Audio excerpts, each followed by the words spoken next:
दोस्तों, आज मैं आपको मालती जोशी जी की लिखी हुई बेड़िया कहानी सुनाने जा रही हूँ। बहुत ही सहज शब्दों में लिखी हुई माँ और बेटी के रिश्तों को उजागर करती हुई ये कहानी बहुत ही सुंदर बन पड़ी है। तो आइए चलिए सुनते हैं कहानी बेड़िया। बस खचाखच भरी हुई थी। वैसे इसमें आश्चर्य की कोई बात नहीं थी। जब से बोनस का चक्कर शुरू हुआ है, राज्य परिवहन की बसों में ओवरलोडिंग आम बात हो गई है। आराम या सुविधा जैसे शब्द ही लुप्त हो गए हैं। भेड़ बकरियों की तरह सवारियां ठूसी जाती हैं और फिर अगर अपनी बस रास्ते में ही टैं बोल जाए तो बस भगवान ही याद आ जाते हैं। उस समय तो यही लग रहा था कि बस पैर रखने भर की जगह मिल जाए। सड़क पर तपस्या करते करते 1.5 घंटा हो चला था। जैसे ही दूर से कोई बस आती दिखाई देती, सब लोग आशान्वित होकर खड़े हो जाते। कुछ बसें तो दंदनाती हुई निकल गईं।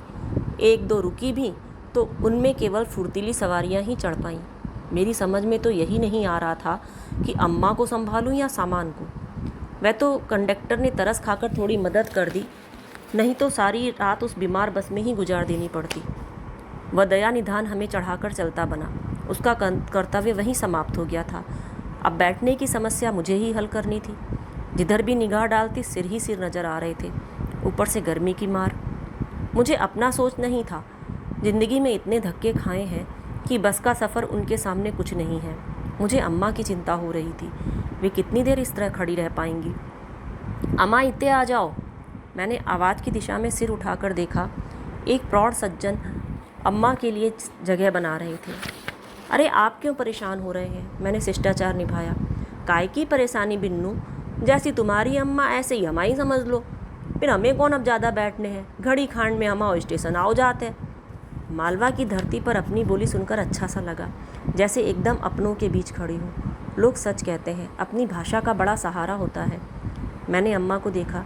सहमी सिकुड़ी सी गठरी बनी वह उस सीट पर विराज गई थी। सच, इस समय कोई उन्हें देखे तो क्या विश्वास कर पाएगा कि ये वही अम्मा है जो अगर बोलने पर आ जाएं तो सामने वालों की 7 पीढ़ियाँ तार कर रख दें, जिनके खौफ से कोई बगीचे की सेम तक नहीं तोड़ सकता। उनकी 31 साल की अनब्याही बिटिया पर डोर डालना तो बहुत दूर की बात है। अम्मा की यह खास तकनीक है। परिचितों के बीच तो वे शेरनी सी दहाड़ती रहती हैं, पर अजनबी माहौल पाते ही ऐसी दयनीय और निरीह बन जाएंगी कि सारी सहानुभूति बटोर लेंगी। बिन्नू, तुम आ जाओ, उते कहाँ खड़ी हो? अम्मा के मानस पुत्र ने मुझे आवाज़ दी। भीड़ के बीच रास्ता बनाते हुए मैं जब तक वहाँ पहुँची तब तक उन्होंने कनस्तर पर चादर बिछाकर मेरी आसन व्यवस्था कर दी थी। कृतज्ञता के बोझ से दब सी गई मैं। आजकल कौन किसी के लिए इतना करता है। फिर मैंने तो अपनों से ही इतनी उपेक्षा झेली है कि जरा सा स्नेह, जरा सा अपनापन मन को तरल कर देता है। उन्होंने अब चुनौती और बटुआ निकाल लिया था और वे अम्मा के लिए फरमाइशी मसाला तैयार कर रहे थे। बाईं हथेली पर रखे चैतन्य चूर्ण को दाहिने अंगूठे से मसलते हुए उन्होंने पूछा, अपनी बिटिया है? अम्मा ने स्वीकारोक्ति में सिर हिला दिया। अबे शादी ना भई का? इस बार अम्मा ने जवाब नहीं दिया। वे मुझे घूरते रहे। शायद मेरे शरीर पर किन्हीं सौभाग्य चिन्हों को खोज रहे हों, या शायद उन्हें कारणों की तलाश हो जिनके कारण मेरी शादी नहीं हो सकी थी। बस यही अकेली बिटिया है कि अब मैंने अपना ध्यान बरबस गाड़ी के अन्य मुसाफिरों की ओर केंद्रित कर लिया। सबकी उम्र का, जाति का, पेशे का, हैसियत का अनुमान लगाती रही, पर यह सर्वेक्षण बहुत जल्दी समाप्त हो गया, क्योंकि जहाँ मैं बैठी थी वहाँ से बहुत कम लोग नज़र आ रहे थे।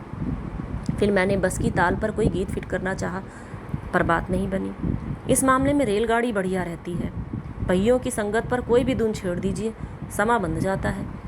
बचपन में गाते थे, जबलपुर के 6-6 पैसे चली री गाड़ी चल कलकत्ते, और इसी ताल पर चल चल चल मेरे साथी, या आप जैसा कोई मेरी ज़िंदगी में आए भी मज़े से फिट हो जाता है। इधर अम्मा आंसू पोंछ चुकी थी और करुण शब्दों में अपनी व्यथा कथा सुनाने को तैयार बैठी थी। मैंने किसी पहुँचे हुए योगी की तरह अपनी श्रवणेंद्रियाँ बंद कर ली थी। जब से वह हादसा हुआ है अम्मा अम्मा नहीं रह गई।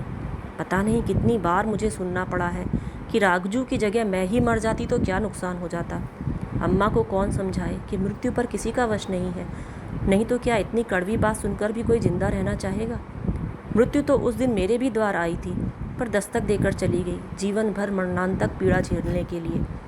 अम्मा मेरे इस अपराध को कभी क्षमा नहीं कर पाई कि इकलौते भाई को मौत के मुंह में ढकेलकर मैं बेदाग बच गई थी। मैंने ही उनसे बेटे बहू का, पोते पोती का सुख छीना था, उन्हें बेटी के सहारे पलने के लिए बाध्य किया था। अम्मा जब अपना यही अभियोग दोहराने लगती हैं तो कई बार कहने की इच्छा होती है कि पेट जाई बेटी हूँ इसलिए सह रही हूँ। बहू तो इस गोलाबारी के सामने 4 दिन भी ना टिकती, चौथे ही दिन अलग गृहस्थी बसा लेती।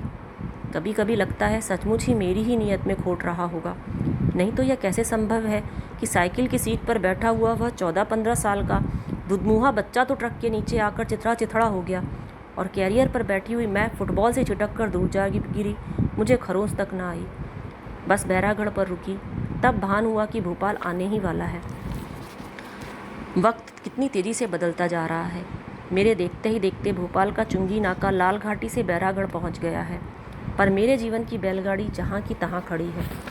बस के स्टैंड पर लगते ही मैं बदहवास से टिकट खिड़की तक दौड़ गई। वहां पता चला अब 9 बजे से पहले सागर के लिए कोई गाड़ी नहीं है। अम्मा को सामान के पास बिठाकर मैं टिकट की लाइन में खड़ी हो गई। मैंने इस बात पर विचार ही नहीं किया कि पूरी रात बस स्टैंड पर गुजारना ज़्यादा निरापद है या सागर आधी रात पहुंचना। अम्मा का साथ था जो सहारा कम परेशानी ज़्यादा था। ऐसे नाजुक समय में वे चुप भी रह जाती तो गनीमत थी, पर वे तो जिस तिस के सामने अपना रोना रोए जा रही थीं। ऐसे में किसी की नीयत खराब न होनी हो तो हो जाए। सुनिए, मेरे साथ टिकट खरीदने वाली महिला ने धीरे से कहा, आपको अगर एतराज़ ना हो तो मेरे साथ गैरतगंज उतर जाइएगा, सुबह हम बस में चढ़ा देंगे। उनकी सदाशयता से अभिभूत होते हुए मैंने कहा, सुबह सीट ना मिली तो? उसकी चिंता मत कीजिए, हमारे घर से पुलिस में है, इंतजाम हो जाएगा। पुलिस का नाम सुना तो मन कैसा तो हो आया। बाल बच्चों वाली भद्र महिला का विश्वास करने का भी जीना चाहा। आप बुरा नहीं मानिएगा प्लीज़, मैंने आंटी जी से कहा, पर अम्मा ने दिन भर से मुंह में पानी भी नहीं डाला। देर सवेर जो भी हो घर पहुंचकर ही राहत मिलेगी। पर मेरी वह सखी अपना कृपा भाव मुझ पर अंत तक बनाए रही।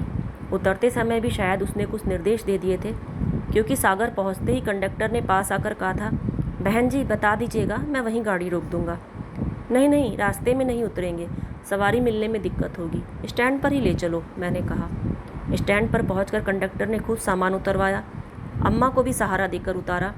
फिर ड्राइवर ने एक साइकिल रिक्शा बुलवाया, मुझसे ठिकाना पूछकर किराया तय किया और फिर गब्बर सिंह स्टाइल में आदेश दिया, चल सामान चढ़ा, ठीक घर तक छोड़ कर अइयो, एक पाई भी ज़्यादा ली तो याद रखना। समस्त ड्राइवर जाति के प्रति मन में जो एक पूर्वाग्रह था, रिक्शा पर बैठते हुए धुल गया था। उसी रौ में मैंने कहा, बेचारा अच्छा आदमी था, तो चली जाती हूँ के संगे। अम्मा अपने रंग पर उतर आई थी।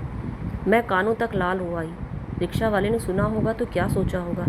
क्या पुरुष की तारीफ करना भी अपराध है? अम्मा हर बात में कोई अर्थ क्यों खोजने लगती हैं? या शायद मन ही मन किसी संभावित परिणाम से डरती हैं? मन तो हुआ कि उनकी भाषा में ही जवाब दे दूं, कह दूं, मैं तो आज चली जाऊं, बहुत है ले जाने वाले, पर तुम मरो तो पहले। उतरते वैशाख की रात थी वह, शायद अष्टमी का चांद रहा होगा। तालाब के किनारे चलते चलते हुए ठंडी बयार अचानक गुदगुदा जाती थी, पर शरीर और मन इस कदर टूट गया था कि वह खुशनुमा माहौल भी पुलकित न कर सका। फिर यह एहसास भी था कि ये हवा, ये चांदनी, ये ताजगी बस थोड़ी देर की है, फिर तो चाचा की उमस भरी कोठरी में ही बैठना है। पिछले कई सालों से बस इन्हीं दिनों यहाँ आना हो पाता है, इसलिए चाचा का घर और उमस दोनों पर्यायवाची बन गए हैं। दूसरे मौसम की मैं कल्पना ही नहीं कर सकती। कौन? दरवाजे पर दस्तक देते ही भीतर से चाचा की खरखराती आवाज़ आई। यही आवाज़ कई बार उनमें बाबूजी का बोध करा देती है, बाकी सब तो। कौन है? इस बार आवाज़ कुछ खींची सी भी थी। मैं हूँ चाचा, रज्जो, रजनी। आ गई महारानी चौथ वसूलने। चाची की बुदबुदाहट साफ सुनाई दे गई। मैंने अम्मा की ओर देखा, वे निर्लिप्त भाव से सामान सहेजने में लगी थी। मुझे लगा कि वे इस स्वागत की अभ्यस्त हो गई हैं। आश्चर्य तो यह है कि मैं ही इसे सहज रूप से स्वीकार क्यों नहीं कर पाती। दरवाज़ा खोलते ही चाचा ने लपक कर अम्मा के पाँव छुए और सामान उठा लिया। चाची ने भी औपचारिकता निभाई और रसोई में चली गई। वहाँ बर्तनों की उठापटक कुछ ऐसे सुरताल से शुरू हुई कि भूख प्यास सब जाती रही। दुल्हन से कह दो हम खाली चाय पी हैं, अम्मा ने फरमान जारी कर दिया। मेरी तो चाय पीने की भी इच्छा नहीं थी, पर अम्मा का ख्याल करके चुप रह जाना पड़ा। उन्होंने दिन भर से मुंह में कुछ नहीं डाला था और फिर शुरू हुआ दूसरे दिन से मेरा अपने ही घर में अज्ञातवास।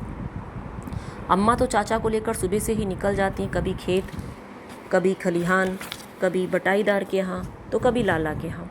मंडी का एक चक्कर भी नियम से लगता। दोपहर को खा पी कर थोड़ा सुस्ता लेती, फिर शाम को पड़ोस से कुशल क्षेम पूछने चली जाती। घर में रह जाते चाची और बच्चे। चाची और अम्मा में शुरू से ही नहीं पटी, इसलिए वे मुझसे भी कटी कटी सी ही रहती आई। बच्चे लेकिन खूब हिले हुए थे मुझसे। साल भर बड़ी बेसब्री से मेरा इंतज़ार होता। जितने दिन यहाँ रहती, बड़ी जिज्जी के साथ सोने के लिए, खाने के लिए लड़ाई मची रहती। अम्मा से छिपाकर मैं ढेर सारे खिलौने और मिठाई ले आती थी। उन्हें पाकर बच्चों के चेहरे प्रसन्नता से खिल उठते और मुझे खर्च का मलाल न रहता। पर इधर 1-2 वर्षों से देख रही हूँ, इन लोगों में वह ललक ही नहीं रही। किश्नू तो अब भी मेरे आगे पीछे घूमता है, पर पप्पू और मुन्नू का व्यवहार पहले का सा नहीं रहा। वे दोनों अकारण गंभीर बने मुझे और अम्मा को घूरते रहते हैं। आंखों में एक अजीब सा हिंसक भाव तैरता रहता है। ऐसे देखेंगे जैसे हम लोग डाकू हैं और उन्हें लूटने आ गए हैं। ये समझदारी उन्हें किसने सिखाई है मैं जानती हूँ, क्योंकि चाची भी खाना परोसेंगी तो यही भाव रहता है, जैसे अपने बच्चों के मुँह का कौर हमें खिला रही हो। मानो कितनी हंसमुख लड़की थी, जिज्जी जिज्जी कहकर गले में झूल जाया करती थी। पिछले दिनों उसमें भी बदलाव आया है। ज़्यादा समझदार, ज़्यादा दुनियादार हो गई है। चेहरे पर एक शहीदाना भाव लिए दिन भर साये की तरह माँ के साथ रहेगी, जैसे वही एक है जो माँ का दर्द समझ सकती है। यहाँ आते हुए मैं 3-4 पत्रिका लेती आई थी। सोचा था कि हमेशा की तरह झपट्टा मारकर उठा लेगी, पर उसने उन्हें छुआ भी नहीं। एक उचटती सी नज़र उन पर डाली और बोली, इन फिल्मी किताबें पढ़िए। फिल्मी किताबें पढ़नी हमने छोड़ दी हैं, बेकार है, गृहस्थी में तो ये काम आएंगी नहीं। उसके बुजुर्गाना अंदाज पर मुझे हंसी आ गई थी। अरे वाह, तू तो अभी से घर गृहस्थी की बातें सोचने लगी, तो ना सोचें? उसने मेरी आंखों में देखते हुए पूछा। मैं चुप हो गई थी, मानो सचमुच बड़ी हो गई है। बाद में किश्नू ने बताया कि जिज्जी की सगाई हो गई है, दिवाली बाद लग्न धरी जाएगी। सुनकर मन में एक टीस सी उठी। पूरे 12 साल छोटी है मानो मुझसे। और शाम को मैं सामने माथुर साहब के यहाँ चली गई। वैसे इन दिनों किसी के यहाँ जाने से भी कतराने लगी हूँ। लोग बाग सामने ही पूछ लेते हैं, शादी वादी कब कर रही हो? शायद सब ने सोच लिया है कि मैं उस उम्र के उस मोड़ पर आ गई हूँ जहाँ ऐसे सवाल पूछे जा सकते हैं। यानी कि छुई मुई वाली वयस अब नहीं रही, अब तो शादी करनी होगी। माथुर भाभी ने भी देखते ही सवाल दाग दिया, मिठाई कब खिला रही हो रज्जो? इंतज़ार करते करते थक गए। मैंने भी निसंकोच होकर जवाब दे दिया, भाभी मिठाई की ऐसी जल्दी है तो किसी को सामने तो खड़ा करो पहले, क्या बिजली के खंभे से फेरे पड़ लूँ? भाभी एकदम गंभीर हो गई, बोली, यही तो मुश्किल है रज्जो। कैसी? सामने कोई खड़ा करें तो कैसे? काकी को तो कोई पसंद नहीं आता। 3-4 लड़के तो हम ही ने दिखाए थे, हर बार कोई ना कोई नुक्स निकाल देती है। अब बताओ, अपना सोचा सब कहीं मिलता है? ठीक तो कह रही थी भाभी। और फिर मन लायक सब मिल भी जाए तो देने के लिए अपने पास क्या है? पिछले साल मिसिर काका एक अच्छा सा रिश्ता लाए थे। अम्मा उसमें कोई दोष नहीं निकाल पाई थी, पर उन लोगों की मांग जरा ज़्यादा थी। अम्मा ने छूटते ही पूछा था, सब कुछ फूंक दे हैं तो हम खाएंगे का? कक्का सुनकर स्तब्ध रह गए थे। फिर भी उन्होंने बड़ी शांति से समझाया था कि खाने की चिंता करना व्यर्थ है। आज के युग में बेटी और बेटे में फ़र्क नहीं रह गया है। पर अम्मा का कुरानपंथी मन उनकी दलील स्वीकार नहीं कर पा रहा था। फिर उन्हें दामाद से उपेक्षा या अवमानना का डर भी था। वे सभी बातें पहले से ही साफ कर लेना चाहती थी। 2 घंटे की बहस के बाद कक्का का भी धीरज टूट गया था। खींच कर बोले थे, भौजी आजकल पेट जाए लड़कों का तो भरोसा नहीं रहा, तुम जवाई की गारंटी मांगती हो तो रहन दो। अम्मा ने मुंह बिचका दिया था। वह अध्याय वहीं समाप्त हो गया था। इस साल शायद कोई पहल नहीं हुई। लोग बाग रिश्ते लाने में डरते हैं। ठाकुर अजय पाल सिंह अपने किसी दोस्त का प्रस्ताव लेकर आए थे, पर दुहाजू का नाम सुनते ही अम्मा जैसे काटने को दौड़ पड़ी थी। ऐसो मत जानियो, ठाकुर की मोड़ी के बाप नहीं है तो चाहे कहीं पटक दूंगी, उन्होंने ठसक के साथ कहा था। और ठाकुर अपना सा मुँह लेकर चले गए थे। मैं भीतर के उसारे में बैठकर सारा वार्तालाप सुन रही थी। मन तो हुआ कि दौड़कर उनका रास्ता रोक लूँ और कहूँ, भाई साहब आप अम्मा की बात पर मत जाइए, मुझे रिश्ता मंजूर है। पर अपने ही गांव मोहल्ले में ऐसी बेशर्मी करने की हिम्मत नहीं पड़ी। यहाँ से बहुत दूर, जहाँ बाबूजी को कोई नहीं जानता, मैंने बस एक बार दुस्साहस किया था। अपने साथ काम करने वाले बिरजू मास्टर का विवाह प्रस्ताव स्वीकार कर लिया। उन प्रस्ताव के मूल में प्रणय का व्यवहार ही अधिक था। उन्हें अपने लिए बीबी की तलाश नहीं थी, वे तो बहुत मिल रही थी, पर अपनी मात्रहीन बेटियों के लिए मुझ जैसी सुशील और सुसंस्कृत माँ की ज़रूरत थी। बेचारों ने बहुत नम्रता से अम्मा के दरबार में अपनी अर्जी पेश की थी, पर अम्मा ने उनके दोनों कुलों का तर्पण कर दिया था। बेचारे कहीं मुंह दिखाने लायक नहीं रहे। एक दिन चुपचाप वे गांव से खिसक लिए। बाद में तबादला भी करवा लिया। बाद में एक दिन उनकी शादी की भी खबर मिल गई थी। मुनासिब सा दान दहेज लेकर कोई सुकन्या उनके घर पहुंच ही गई थी। हिंदुस्तान में लड़कियों की कमी थोड़ी ही है। मुझे लेकिन कई दिनों तक उनकी गुड़िया सी बेटी के सपने आते रहे और मेरे अंतस में बैठी माँ अपना संचित दुलार उन पर लुटाती रही। मेरे इन सपनों की गंध भी अम्मा पा जाती तो गजब हो जाता। मैं तो इसी बात पर हैरान थी कि शादी की ऐसी क्या उतावली थी, मुझे जात कुजात भी नहीं देखी गई। यथावकाश एक दिन अम्मा को मानो की सगाई का पता चल ही गया। मोहल्ले वाले फिर होते किस लिए हैं। उस रात अम्मा ने चाचा को खूब लताड़ा। हम ऐसे पर आए थे कि खबर तक ना दी गई। अम्मा देर तक गरजती रहीं। चाचा बेचारे सिर नीचा किए चुपचाप सुनते रहे। आखिर चाची ही पति की ढाल बनकर खड़ी हो गई। बोली, कल को तुम ही कहने लगती कि बड़ी तो अबे बैठी है, छोटी की कैसे कर दई। अब हम मोड़ी को कब तक बिठाए रखें, हमें कौन उनकी कमाई खानी है। बात लगने वाली थी, इसी उद्देश्य से कही भी गई थी। इसके बाद युद्ध का बिगुल बजना लाजिमी था। दोनों देवरानी जेठानी अपने अस्त्र शस्त्र भांज कर मैदान में उतर गईं। वैसे यह भी जैसे एक नियम सा बन गया था। हमारी सागर यात्रा का समापन इसी तरह होता था। मुश्किल से 8-10 दिन ही शांति से कट पाते थे कि एक दिन चिंगारी पड़ जाती, जमकर लड़ाई होती और लड़ाई के तुरंत बाद अम्मा अपना बोरिया बिस्तर बांधना शुरू कर देती। इस बीच वे अपना सारा निपटा चुकी होती। खलिहान में रखा अनाज मंडी में पहुंच जाता है और उगाही का पैसा लाला की तिजोरी में। बकौल अम्मा के यह पैसा मेरी शादी के लिए जमा हो रहा है। सोचती हूँ पता नहीं कब इतना रुपया इकट्ठा होगा कि अम्मा मनपसंद दामाद खरीद सके। तब तक इस उम्र का क्या करूँ, वह तो मुट्ठी में रखी रेत की तरह फिसलती जा रही है। लाला के साथ अम्मा की कोई लिखा पढ़ी नहीं है। कई बार डर लगता है कि अगर अम्मा को कुछ हो गया तो लाला सारी रकम डकार जाएगा।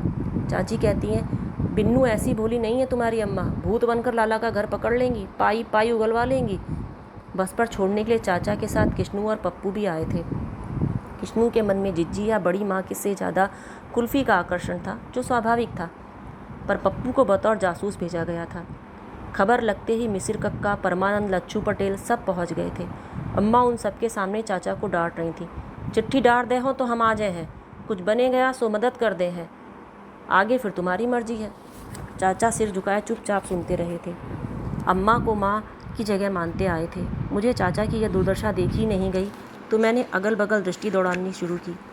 बगल वाली सीट पर एक नवपरिणीता ग्रामबाला बैठी थी, शायद गौने पर जा रही थी। कितनी बार कल्पना में मैं अपने को इस तरह विदा होते हुए देख चुकी हूँ। अम्मा से लिपट कर जार जार रोई हूँ, पर सपना सपना ही रहा और अम्मा किसी कड़वे यथार्थ की तरह हमेशा मेरे साथ रही हैं। कंडक्टर ने सीटी दी तो अम्मा किसी महारानी की तरह आलती पालती मार कर सीट पर बैठ गई। सब लोग पा लागन कर नीचे उतर आए। जाते जाते चाचा ने पप्पू की नज़र बचाकर 5 का एक मुड़ा तुड़ा नोट मेरे हाथ में पकड़ा दिया। मन एकदम रोने को हो आया। गाड़ी चली और अम्मा एकदम गठरी बनी सीट में दुबक गई। सवारियों के टिकट पूछता कंडक्टर पास से गुजरा तो उसे पुकार कर उन्होंने यातना भरे स्वर में कहा, ए भैया, नेक हमारी बोरी देखे रही हो, ऊपर चढ़ी है। उनका वह यातना भरा कातर स्वर कानों को कैसा तो लगता है। पता नहीं क्यों अम्मा घर से बाहर पैर देते ही इतनी असहाय सी क्यों हो जाती हैं। कल को अगर मैं घर में न रहूं तो शायद वहाँ भी ऐसी निरीह निरूपाय बन जाएंगी। एक कप चाय या 2 फुलकों के लिए देवरानी का मुंह जोतती अम्मा मुझे कल्पना में भी नहीं अच्छी लगती। आश्रय के लिए दामाद की देहरी पर खड़ी अम्मा का चित्र तो और भी करुण है। तभी तो घर से बाहर निकलते मेरे कदम हमेशा रुक गए हैं।